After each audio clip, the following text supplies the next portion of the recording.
Kad smo kod groblja, znači novo groblje je zapravo novo groblje u Crnome. Će se tako baš zvati novo groblje ili će se zvati groblje Crno?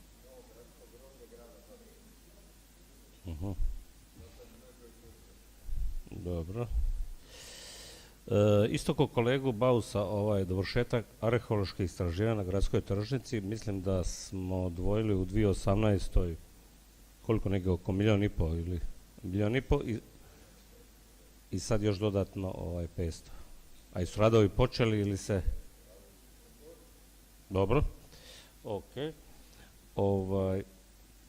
Što se tiče rekonstrukcije ulice Nikole Tesle, ona je išla u 3 faze, koliko se sjećam, i rok, ne sjećam se roka, koji je rok kad je završetak, išla je u 3 faze, tamo sa križanjem Božidara Rađije, pa ona Ražanačka, pa Ćiril Metodska. Koje je sad fazi to sve? Ok, mislim, ja ne vidim da se što maklo, i dalje je sve tamo prolazno i ne znam da će se to završiti do roka.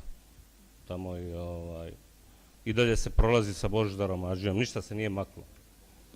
Radovi stoje.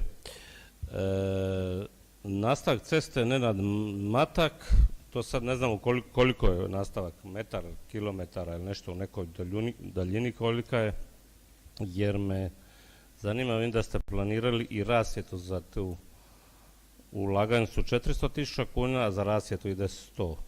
Vamo imamo kod Murvičke, odvojak nekakav kod Murvičke, 600.000, isto rasvjeta 100. A kod ovoga Elektre, to je mislim ono gori na obilaznici gdje se već gradi neka hala, vidim neki stupovi vise, to vjerojatno tu. Ulaganje su 1.200.000, a rasvjeta je 200, ili tamo već postoji rasvjeta ili je, zašto je to tako? To bi bilo to. Ovo me najviše zanima, ove faze koje ste spominjali. I ovaj nesrazmjer meni u rasvjeti i izgradnje.